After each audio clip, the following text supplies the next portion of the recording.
কাল রাত্রি সিজন 1-এ আমরা দেখেছি দেবী রুদ্রকে বিয়ে করে রায়বর্মন বাড়িতে এসেছে। দেবীর বান্ধবী মায়া দেবীকে এরকম ভবিষ্যৎবাণীর মাধ্যমে জানিয়ে দেয় রুদ্র আজ রাত্রেই অর্থাৎ কাল রাত্রির রাত্রেই মারা যাবে। যথারীতি কাল রাত্রির রাতে রুদ্রের বুকে চুলের কাটা বিধিয়ে কেউ তাকে খুন করে, আর সেই খুনের তদন্তে নামেন আইপিএস অফিসার সাত্তকী সান্যাল এবং তার সহকারী ইমন।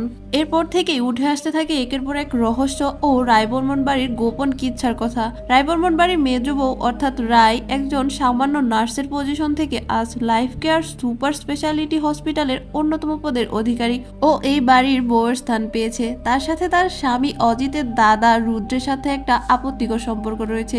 এছাড়াও রুদ্রের বাবা সমরেশ রায়বর্মন এবং রুদ্রের ছোট ভাই বরুণের সাথেও রায়ের সম্পর্ক বেশ মাখোমাখো। ওইদিকে ইনভেস্টিগেটিং অফিসার সাত্তকী সান্যালের বাবাও ছিল একজন কর্তব্যপরায়ণ পুলিশ অফিসার। তবে ওনার একটা কেসের ভুল ইনভেস্টিগেশনের জন্য একটা নির্দোষ ছেলের জেল হয় এবং পরে সেই ছেলেটা জেলেই সুইসাইড করে, যার পর থেকেই সাত্তকীর বাবার মানসিক সমস্যা দেখা দেয়। এর কিছুদিন পরেই উনি রাস্তায় গাড়ি অ্যাক্সিডেন্টে মারা যায়। রুদ্রর সাথে বিয়ের আগে দেবীর চিরাগ নামে একটা ছেলের সাথে সম্পর্ক ছিল, কিন্তু দেবীর সাথে চিরাগের বিয়ে ঠিক হওয়ার কিছুদিনের মধ্যেই চিরাগ জলে ডুবে মারা গিয়েছিল। রুদ্র মারা যাওয়ার 2-1 দিনের মধ্যেই রুদ্রের ছোট ভাই বরুণ পতিতাপল্লীতে খুন হয়। তার পতিতাপল্লীতে নিয়মিত যাতায়াত ছিল এবং নেশা ভাঙ করেই জীবন কাটাতো।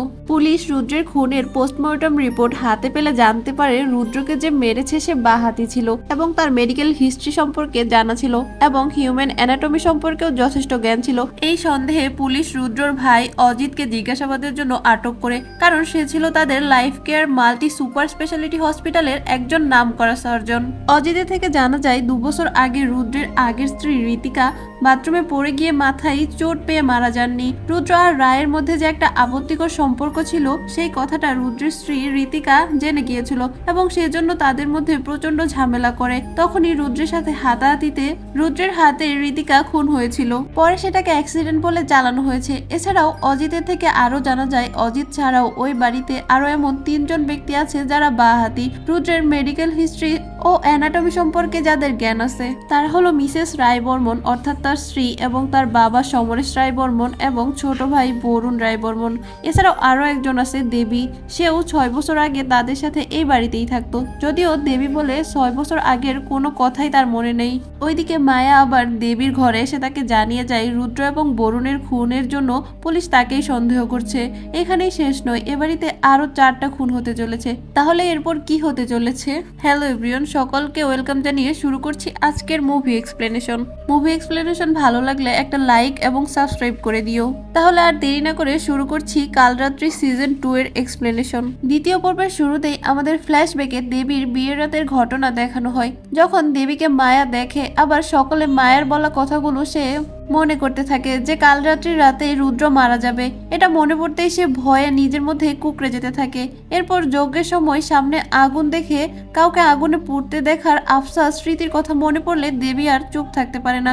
সে হঠাৎ প্রচন্ড চিৎকার করতে করতে অস্থির হয়ে পড়ে এবং বলতে থাকে মাকে বাঁচাও। সিন এবার বর্তমানে ফিরে আসে। সাত্তকী এবং ইমন এতক্ষণ রায়বর্মন বাড়ির কাজের মেয়ে তানিকে জিজ্ঞাসাবাদ করছিল এবং তানি এই ঘটনাই বলছিল। বিয়ের রাতে ওই ঘটনায় তানি বুঝতে পেরেছিল দেবীর মাথায় কোনো না কোনো গন্ডগোল আছে। ইমন জিজ্ঞেস করে তবুও বিয়েটা হলো? তানি বলে বিয়েটা তো হওয়ারই কথা ছিল। দেবীর সাথে বিয়েটা দেওয়া হচ্ছিল বরদা অর্থাৎ রুদ্র রায়বর্মনের ফাড়া কাটানোর জন্য, কিন্তু শেষ রক্ষা আর হলো না। সার্থকী জিজ্ঞেস করে এবাড়ির ছোট ছেলে বরুণ রায়বর্মনের খুনের ব্যাপারে তুমি কি জানো? ইমন বলে তুমি তো তখন বাড়িতে ছিলে না, তবে কোথায় ছিলে? সেখান থেকে সিন এবার ফিরে ময়ূরপঙ্খী ঘাটে দেবীর কাছে। মায়া দেবীকে যেহেতু জানিয়েছিল পুলিশ দেবীকে রুদ্র আর বরুণের খুনের ব্যাপারে সন্দেহ করছে, তাই সে বাড়ি থেকে পালিয়ে এসেছে। দেবী এখানে এসে আবার চিরাগকে কল্পনা করে এবং তার সাথে কথা বলতে থাকে। চিরাগ যেন তাকে বলছে তুমি বাড়ি থেকে পালিয়ে ঠিক করনি, আর তুমি হয়তো মায়ের কথায় বিশ্বাস করে ভুল করছো। তখনই মায়া এসে দেবীকে ডাকে। মায়াকে এখানে দেখে দেবী চমকে ওঠে। সিন আবার ফিরে আসে রায়বর্মন বাড়িতে। সার্থকী আর ইমন যে ব্রতিমৈত্র ও রিমি মৈত্রের ফ্ল্যাটে রিমি মৈত্রের খুনের ইনভেস্টিগেশনের কেসটা রিওপেনের জন্য তথ্য সংগ্রহ করতে গিয়েছিল সেটা ওই ফ্ল্যাটের কেয়ারটেকার পিন্টু ভাগ সমরেশ রায়বর্মনকে জানাতে আসে। এই রিমি মৈত্রের খুনের কেসটা সাত্তকীর বাবা অনিন্দ সান্যালের সাথে জড়িয়ে আছে। আজ থেকে 10 বছর আগে সাত্তকীর বাবা এসপি অনিন্দ সান্যাল রিমি মৈত্রের খুনের জন্য রিমির স্বামী ব্রতী মৈত্রকে গ্রেফতার করেছিল।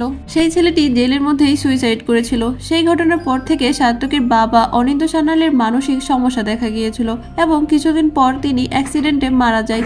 পিন্টু জানতো এই কেসটার সাথে সমরেশ রায়বর্মন কোনো না কোনোভাবে জড়িয়েছিল, তাই এই খবরটা দিয়ে সমরেশের কাছ থেকে কিছু টাকা পয়সা হাতানোই ছিল তার উদ্দেশ্য। কিন্তু সমরেশের হাবভাব দেখে বুঝতে পারে সে টাকা পয়সা দেওয়ার সম্ভাবনা নেই, তাই সে সেখান থেকে উঠে আসে। সিন আবার ফিরে আসে সাত্তকী, ইমন ও তানির কাছে। তানি একটা পান মশলা সবসময় খায়। সাত্তকী এই পান মশলার গন্ধটা বরুণ খুন হওয়ার দিন তার মুখ থেকেও পেয়েছিল। তাতে সাত্তকীর সন্দেহ আরো বাড়ে। সাত্তকী কিছুক্ষণের জন্য বাইরে এলে সে পিন্টুকে এই বাড়ি থেকে বেরিয়ে যেতে দেখে। ইন্দ্রাণী দেবী বিলাপ করে বলতে থাকে অভিশাপ ফলতে শুরু করেছে। সাত্তকী জানতে চায় কোন অভিশাপ, কিন্তু রুদ্রের মা ইন্দ্রাণী দেবী কোনো একটা ঘটনা বলতে গিয়েও চেপে যায়। ওইদিকে নদীর ঘাটে দেবী মায়াকে বলতে থাকে তার সাত্তকীকে বলে দেওয়া উচিত, সে খুনের ব্যাপারে কিছুই জানে না, এভাবে পালিয়ে বেড়ানো তার উচিত হচ্ছে না।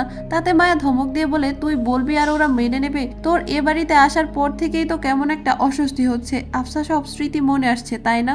দেবী বলে হ্যাঁ হচ্ছে, কিন্তু কেন হচ্ছে? মায়া তখন বলে 6 বছর আগে তোর একটা অ্যাক্সিডেন্ট হয়েছিল আর তাতে তুই সব ভুলে গেছিস। হতেও তো পারে 6 বছর আগে এ বাড়ির সাথে তোর কোনো সম্পর্ক ছিল। সিনেমা শিফট করে একটা হোটেল রুমে। শিবানীর সাথে তার স্বামী বিজয়ের মনের কোনোদিনও মিল হয়নি। সেই সাথে শারীরিক চাহিদা পূরণের জন্য প্রায় টিটোনায়ক নামে একটা ছেলের সাথে মিট করতো এবং ফিজিক্যাল নিড মেটাতো। সিনেমার আসে নদীর ঘাটে। দেবী মায়াকে জিজ্ঞেস করে যদি 6 বছর আগেও ও বাড়ির সাথে আমার সম্পর্ক খারাপই হয়ে থাকে তবে ওরা আমায় আবার কেন তাদের বাড়ির বউ করলো? মায়া বলে তোকে মারতে। কারণ মায়া শুনেছিল রুদ্রের বাবা যেদিন দেবীর বিয়ের প্রস্তাব নিয়ে দেবীর বাড়ি গিয়েছিল সেদিন উনি বলেছিল রুদ্রের প্রথম 2 বার পত্নী বিয়োগের সম্ভাবনা আছে। মায়া দেবীকে এখানে নৌকাতে লুকিয়ে থাকতে বলে আবার খাবার আনতে চলে যায়। সিন আবার ফিরে আসে রায়বর্মন বাড়িতে। স্নেহা এসে সকলকে জানায় দেবী বাড়িতে নেই। টাকা না পেয়ে রায়বর্মন বাড়ি থেকে রাগে গজগজ করতে বেরিয়ে পিন্টু ঘাটে এসে নেশা করতে থাকে। তখনই শিবানীর সাথে হোটেলে থাকা ছেলেটি টিটুও সেখানে আসে। কিছুক্ষণ গল্প করার পর টিটু তার গামছাটা পিন্টুর গলায় পেঁচিয়ে ধরে। সাত্তকী থানায় ফিরে এসে আবার অজিতকে ইন্টারোগেট করে। তখন অজিত জানায় দেবী যখন তার মা ও দিদির হাত ধরে রায়বর্মন বাড়িতে পা রেখেছিল তখন দেবীর বয়স ছিল 7-8 বছর। দেবীর বাবা ছিল রুদ্রের বাবা সমরেশ রায়বর্মনের বন্ধু। দেবীর বাবা মারা যাওয়ার পর সমরেশ বাবু দেবীর মা, দেবী ও তার দিদিকে এ বাড়িতে আশ্রয় দেন। সুতরাং বর্তমানে যাদের দেবীর বাবা মা পরিচয় দেওয়া হচ্ছে তারা আসলে রুদ্রের পলাশপুরের বাড়ির কেয়ারটেকার নিতা ও সচিন। এছাড়াও অজিতের কাছ থেকে জানা যায় দেবীর বাবা মা ও দিদি 3 জনেই নাকি সুইসাইড করে মারা গিয়েছিল। ওদিকে গঙ্গার ধারে ডেড বডি পাওয়া গেলে ইমন ঘটনাস্থলে যায় এবং গিয়ে দেখে সেটা পিন্টু ভাগের ডেড বডি। ইমন সেটা সার্থকীকে জানায়। ওদিকে দেবীও সার্থকীর অফিসের দিকে যেতে থাকে। মায়া তাকে আটকানোর চেষ্টা করলেও দেবী কোনো বারণ শুনে না। সে থানায় এসে সার্থকীকে জানায় সে দেখেছে ওকে খুন করতে। দেবী জানায় ও ময়ূরপঙ্খী ঘাটে দেখেছে একটা ছেলে পিন্টুকে গলায় গামছা পেঁচিয়ে ধরে মেরে ফেলতে। দেবী বলে ওই ছেলেটার মুখ সে আগেও দেখেছে 2 বছর আগে চিরাগের ডেড বডির সামনে, কিন্তু সেই ছেলেটার নামও জানে না। ছেলেটা নাকি স্নান করতে গিয়ে পুকুরে নেমে চিরাগের ডেড বডি খুঁজে পেয়েছিল। চিরাগের বডি নাকি পানায় আটকে পড়েছিল। তখনই দেবী লক্ষ্য করেছিল ওই ছেলেটির হাতে একটা ত্রিশূলের ট্যাটু করা ছিল। সার্থকী এবার দেবীকে জিজ্ঞেস করে 6 বছর আগে যে সে রায়বর্মন বাড়িতে থাকতো সে কথা কেন সে জানায়নি। দেবী বলে 6 বছর আগে একটা অ্যাক্সিডেন্টে তার স্মৃতি চলে গেছে, তাই সে তো নিজেই একথা জানতো না। মায়া তাকে আজই বলল যে সে সম্ভবত 6 বছর আগে রায়বর্মন বাড়িতেই থাকতো। কথাটা শুনে অবাক হয় ইমন, কারণ ইমন মায়ের বাবা মাকে যখন ইন্টারোগেট করেছিল তখন তো মায়া বলেছিল মায়েরা মাত্র 6 বছর হলো দেবীকে চেনে। ঘাট থেকে ফিরে আবার অজিতকে ইন্টারোগেট করতে আসে। সার্থকী কাল অজিতকে কোর্টে প্রডিউস করবে।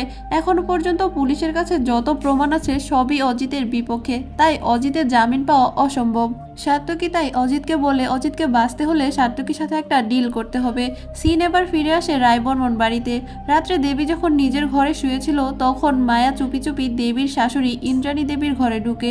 দেবী তাকে দেখতে পেয়ে তার পিছু নেয়। মায়া ইন্দ্রাণী দেবীর মুখে বালিশ চাপা দিয়ে ধরে। সেটা দেখতে পেয়ে দেবী চিৎকার করে ওঠে। ফলে মায়া পালিয়ে যায়। দেবীও মায়ার পিছে ছুটতে থাকে। তখনই সিঁড়ির কাছে তানির সাথে ধাক্কা লাগে দেবীর। এরপর ভোরের দিকে দেবী ঘুমের মধ্যে স্বপ্ন দেখে রুদ্রর উমা নামে একটা মেয়ের সাথে সম্পর্ক ছিল, যার জেরে উমা একদিন প্রেগনেন্ট হয়ে যায়। কিন্তু রুদ্র ওই সন্তানকে সম্পূর্ণ অস্বীকার করে এবং উমাকে নোংরাভাবে অ্যাড্রেস করে। রুদ্র উমাকে বলে, তুই আমার রক্ষিতা আর তোর মা আমার বাবার রক্ষিতা, এবং দরজার বাইরে দাঁড়িয়ে দেবী এই ঝামেলাটা দেখছিল। হঠাৎ ঘুম ভেঙে যায় দেবীর। ওদিকে সকালবেলা ইমন সাতকীদের বাড়িতে তাদের কাজের ব্যাপারে ডিসকাশন করতে যায়। সেখানে সার্থকী ইমনকে বলে কাল উনি বরুণের মুখে তানির পান মশলার গন্ধটা পেয়েছিল, কিন্তু পকেটে তেমন কোনো প্যাকেট পাননি। অর্থাৎ বরুণ ও তানি একে অপরকে চুমু খেয়েছিল। তানির সাথে বরুণের একটা সম্পর্ক ছিল, তাই সার্থকী ঠিক করে তারা প্রথমে তানিকে জিজ্ঞাসাবাদ করবে। এরপর ইমন যাবে মায়াকে ইন্টারোগেট করতে। মায়া কিভাবে দেবীর 6 বছর আগের জীবনের কথা জানলো আর কি বা জেনেছে। আর সার্থকী যাবে পলাশপুর থানা ও রিমি মঠের প্রতিবেশী বকিবাবুর সাথে কথা বলতে। এছাড়া সার্থকী জানায় গতকাল রাতে পিন্টু ভাগ খুন হওয়ার আগে রায়বর্মন বাড়িতে গিয়েছিল। সেটাই কি পিন্টু ভাগ খুন হওয়ার মূল কারণ? আবার দেবী আর মায়ার কথোপকথন দেখানো হয়। দেবী মায়াকে নিজের বাড়িতে ফিরে যেতে বলে। তখনই মায়া বলে, আজ আবার কিছু একটা ঘটতে চলেছে, আর আজ তুই সেটা আটকাতে পারবি না। যথারীতি সার্থকী ইমন আসে তানিকে জিজ্ঞাসাবাদ করতে। তানি মুখ খুলে সে জানায় বরুণকে সে ভালোবাসতো। সে গতকাল বিকেল একটা ঘুপচি বাড়িতে বরুণের সাথে দেখা করতে গিয়েছিল। সেখানে তারা ফিজিক্যাল হয়েছিল। তারপর তানি বরুণকে জানায় সে 2 মাসের প্রেগনেন্ট। সেটা শুনে বরুণ প্রচন্ড রেগে যায়। বরুণ তানির মুখে একগুছা টাকা ছুঁড়ে মেরে বলে আজই বাচ্চাটাকে অ্যাবর্শন করিয়ে নিতে। সেই মতে তানিও অ্যাবর্শন করিয়ে নিয়েছিল। তানি গতকাল যে পোশাকটা পরেছিল সেটার ব্যাপারে জিজ্ঞেস করা হলে তানি বলে সেটা পরে সে সবসময় বরুণের সাথে দেখা করতে চায়, কারণ বরুণই ওটা তাকে কিনে দিয়েছিল। এমন প্রশ্ন করে ইমন, তানি এত তাড়াতাড়ি কিভাবে অ্যাবর্শনের সিদ্ধান্ত নিতে পারলো? তানি তাতে একটা অদ্ভুত কথা বলে। সে বলে তার না আসা সন্তানের চেয়ে তার জীবনের দাম তার কাছে অনেক বেশি। এই বাড়িতে এর আগেও একজন মারা গেছে। ইন্টারোগেশন শেষ করে ইমন বেরিয়ে পড়ে মায়ার বাড়ির উদ্দেশ্যে, আর অন্যদিকে সার্থকী বেরিয়ে পড়ে পলাশপুরের উদ্দেশ্যে। পলাশপুর পৌঁছেই সার্থকী বুঝতে পারে চিরাগের বডি যে উদ্ধার করেছে বলে দাবি করেছে তার বাড়ি ঠিকানাটা ভুয়া, এবং চিরাগের গায়ে কোনো পানা বা শ্যাওলা জড়িয়ে ছিল না। আর তাতে করে বোঝাই যায় যে সেই ছেলেটি চিরাগ মুখার্জির উদ্ধারকারী নয়। ওইদিকে দেবীর ঘরে রুদ্রের পিসির মেয়ে স্নেহা এলে দেবী স্নেহাকে জিজ্ঞেস করে, তুমি কি আমার থেকে কিছু লুকোচ্ছ? কারণ কাল দেবী যখন বরুণের মৃত্যুর ঘটনার পর ঠাকুরগাছি থেকে ফিরছিল তখন স্নেহা দেবীকে বলেছিল, ও তুমি ছুটদার খুনের ব্যাপারে কিছু জানো না বলো। কিন্তু তখন পর্যন্ত তো বাড়ির কাউকে বরুণের মৃত্যুর ব্যাপারে জানানোই হয়নি। তখন শুধু জানতো দেবী, ইমন, সার্থকী আর ঠাকুরগাছির লোকজন। কিন্তু স্নেহা এটা কি করে জানলো? ওইদিকে ততক্ষণ উকিলবাবু অজিতের জামিন গড়িয়ে এনেছেন। উনি সমরেশবাবুকে জানান অজিতের জামিনে উনার কৃতিত্বের থেকে পুলিশের কৃতিত্বই বেশি। পুলিশ কোর্টের কাছে অজিতের রিমান্ডে নেওয়ার বিষয়ে কোনো প্রেশারই করলো না, যাতে করে অজিত খুব সহজেই জামিন পেয়ে গেল। এটা শুনে সমরেশবাবু বুঝতে পারলো অজিত নিশ্চয়ই পুলিশকে কোনো তথ্য দিয়েছে, কিন্তু কতটা দিয়েছে। ওইদিকে সার্থকী ততক্ষণে বকিবাবুর ফ্ল্যাটে কথা বলতে পৌঁছে যায়। আর এইদিকে রায়বর্মন বাড়িতে মায়ের বাবা মা আসে দেবীর সাথে কথা বলতে। ওনারা কথায় কথায় দেবীকে বলেন পুলিশ আজ মায়ের সাথে কথা বলতে ওনাদের বাড়ি গেছে। দেবী মায়ের বাবা মাকে রিকোয়েস্ট করে ওনারা যেন মায়াকে এখান থেকে নিয়ে চলে যায়, কারণ দেবী মনে মনে ভাবছে মায়া হয়তো এইসব খুনের পেছনে দায়ী। অজিত তার বাবাকে বলে সে বাধ্য হয়ে সার্থকীকে জানিয়েছে যে শচীন আর নিতা দেবীর আসল বাবা মা নয়। এছাড়াও বলেছে 6 বছর আগে দেবী তাদের বাড়িতেই থাকতো। এটা শুনে সমরেশ রায়বর্মন অজিতের উপর রাগে ফুঁসতে থাকে। অন্যদিকে সার্থকী বকিবাবুর সাথে কথায় কথায় বলে যে গতকাল রাত্রে তাদের ফ্ল্যাটের কেয়ারটেকার পিন্টু বাগ খুন হয়েছে এবং খুনির ডান হাতের অস্তিনে একটা ত্রিশূলের ট্যাটু ছিল। সেটা শুনে সে চমকে ওঠে, কারণ 10 বছর আগে যেদিন রিমি মৈত্র খুন হয় সেদিন সিঁড়ির সাথে উনার একজনের সাথে ধাক্কা লেগেছিল, তার হাতেও ওইরকম ত্রিশূলের ট্যাটু ছিল। সিন ফ্ল্যাশব্যাকে ফিরে দেখানো হয় 10 বছর আগের ঘটনা, যেদিন রিমি মৈত্রের ফ্ল্যাটে ওই খুনি ছেলেটি কেকের ডেলিভারি বয় সেজে এসেছিল। রিমি দরজা খোলা রেখে ঘরে একটা ফোন করতে গিয়েছিল। সেই সুযোগেই রিমির ঘরের মধ্যে ঢুকে ছেলেটি রিমিকে খুন করে এবং বেরোনোর সময় ছেলেটার সাথে বকিবাবুর ধাক্কা লাগে। সিন বর্তমানে ফেরে। সার্থকীর বাবা অনিন্দ সান্যাল এই কেসেরই তদন্তে ছিল। বকিবাবু সার্থকীর বাবাকে এই ট্যাটু আঁকা ছেলেটির কথা বলেননি, তবে অনিন্দ ঠিক কথাটা জানতে পেরেছিল। সার্থকী তখন বকিবাবুকে প্রশ্ন করে উনি ছেলেটার ব্যাপারে যে জানতে পেরেছিল তা আপনি কিভাবে জানলেন? তাতে বকিবাবু জানান অনিন্দ সান্যাল যেদিন গাড়ি চাপা পড়ে সেদিন সকালে রায়বর্মন বাড়ির সামনে ওনার সাথে অনিন্দর দেখা হয়েছিল। তখনই অনিন্দ ওনাকে কথাটা বলেছিল। সিন এবার রায়বর্মন বাড়িতে ফিরে দেবী স্নেহাকে জিজ্ঞেস করে উমা কে ছিল। সে উমা বলে একটি মেয়েকে স্বপ্নে দেখেছে। তার স্বপ্নে রুদ্রও ছিল। উমা ছিল একটু অন্যরকম দেখতে। স্নেহা এবার বলতে শুরু করে ওটা স্বপ্ন ছিল না, ওটা ছিল তোমার ভুলে যাওয়া স্মৃতির অংশ। তোমার বয়স যখন 7 বছর তখন এক কালী পুজোর রাতে তোমার দিদি, তুমি আর তোমার মা বন্দনা মাসির হাত ধরে এ বাড়িতে এসেছিলে। দেবী অবাক হয়ে জিজ্ঞেস করে তার মায়ের নাম বন্দনা? গল্পের পরবর্তী পার্টটি খুবই দ্রুত আসবে, সেই পর্যন্ত আমাদের সাথেই থাকুন। আর ভালো লাগলে একটা লাইক এবং সাবস্ক্রাইব করবেন।